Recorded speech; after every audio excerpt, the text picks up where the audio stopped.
Assalamualaikum warahmatullahi wabarakatuh. Perkenalkan, nama saya Mila Aulia Rahma Muiz dengan NIM 2012247. Saya dari kelas metodologi studi Islam. Di sini saya akan menjelaskan materi tentang metodologi studi Islam yang telah saya pelajari. Baik, langsung saja. Yang pertama adalah, apa sih metodologi itu? Secara bahasa, metodologi terdiri dari dua kata. Yang pertama ada metode dan logi.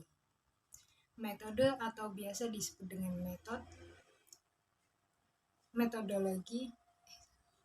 metode berasal dari kata metod yang berarti cara atau jalan. Arti lainnya adalah cara yang teratur dan terpikir baik-baik untuk mencapai suatu maksud, atau bisa diartikan sebagai cara kerja yang bersistem untuk memudahkan pelaksanaan suatu kegiatan guna mencapai tujuan yang ditentukan. Sedangkan logi atau logos berarti ilmu.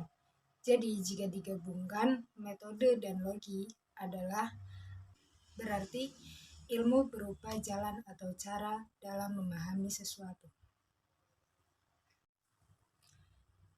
Jadi kesimpulannya adalah bahwa metodologi yaitu suatu ilmu yang bisa mencakup tentang usaha-usaha untuk menganalisis atau menelaah tujuan, konsep pokok seperti penjelasan, penyebaban, percobaan, atau probabilitas.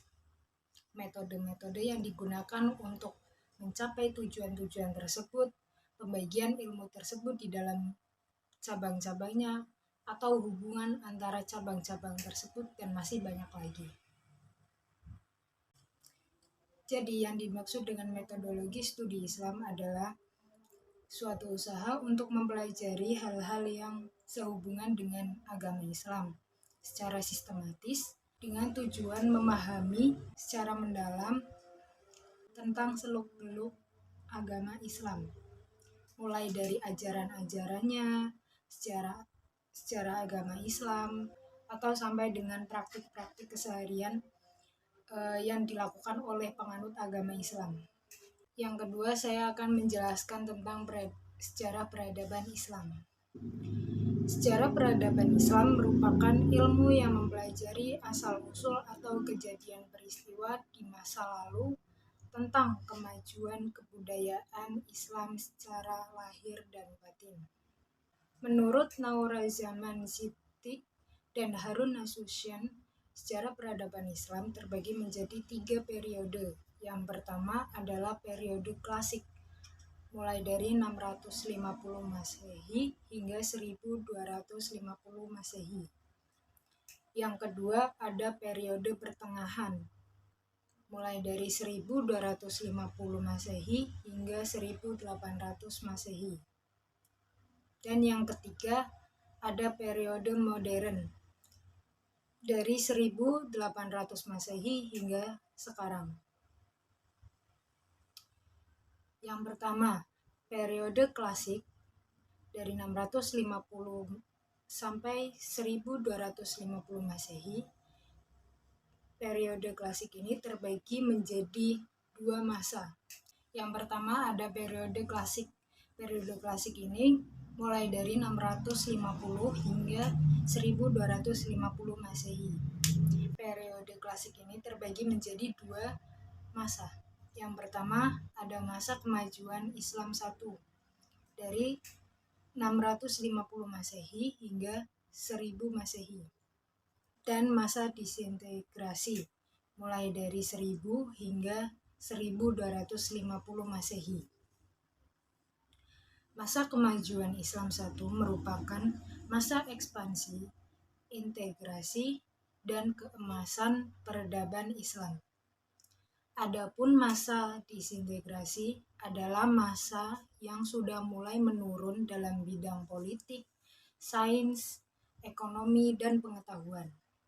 Selanjutnya ada periode pertengahan mulai dari 1250 hingga 1800 Masehi. Periode ini terbagi menjadi dua masa. Yang pertama masa kemunduran 1 dan masa 3 kerajaan besar. 3 kerajaan besar itu terdiri dari Turki Utsmani, kerajaan Mughal di India, dan kerajaan Safawi di Persia.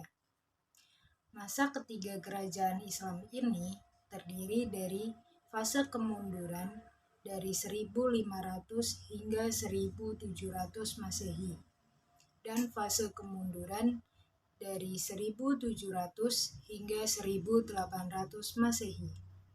Selanjutnya yang terakhir ada periode modern, mulai dari 1800 Masehi hingga sekarang.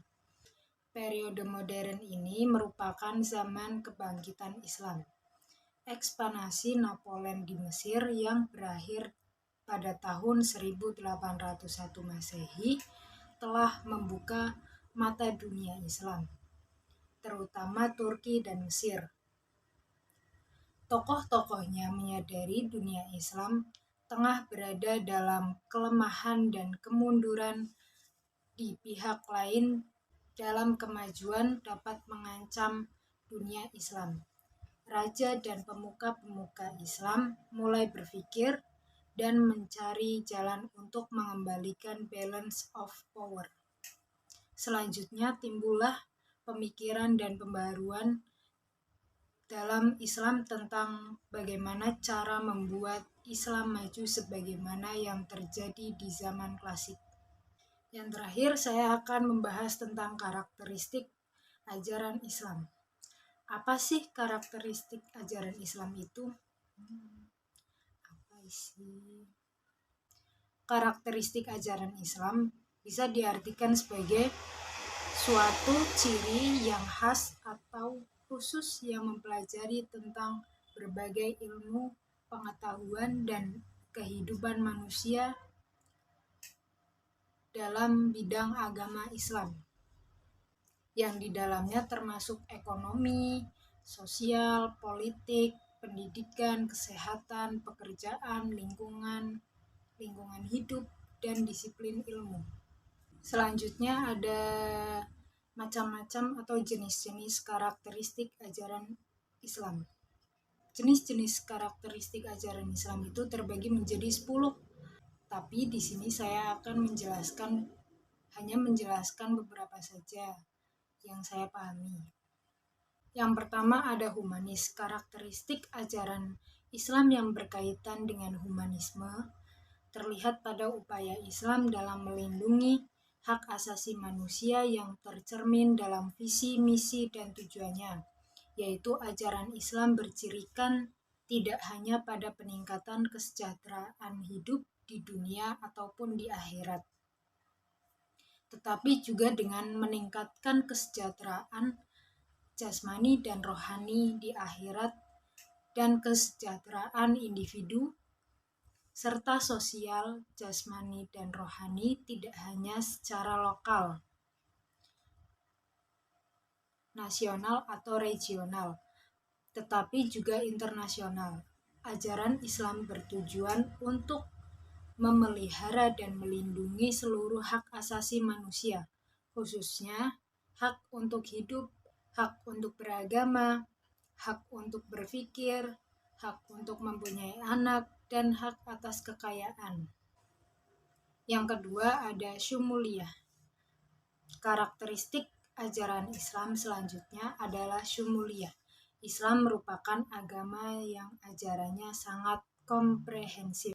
Komprehensif di sini itu dijelaskan bahwa tidak hanya mengedepankan satu aspek saja dan tidak mengabaikan aspek lainnya. Namun, hal ini menyangkut seluruh aspek kehidupan manusia. Kelengkapan ajaran Islam dapat dilihat dalam berbagai bidang kehidupan, mulai dari persoalan pribadi, keluarga, sosial, hingga persoalan bangsa dan bernegara. Yang terakhir ada al-wasatiyah atau tengah-tengah. biasanya ini berhubungan dengan moderasi beragama. Apa sih itu al-wasatiyah? Yang dimaksud al-wasatiyah di sini yaitu mengajarkan bahwa umat Islam itu harus seimbang dalam beramal soleh yang berkaitan dengan pemenuhan kebutuhan jasmani dan juga kebutuhan rohani.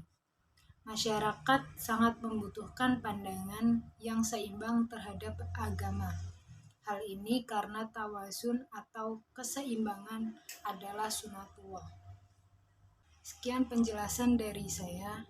Assalamualaikum warahmatullahi wabarakatuh.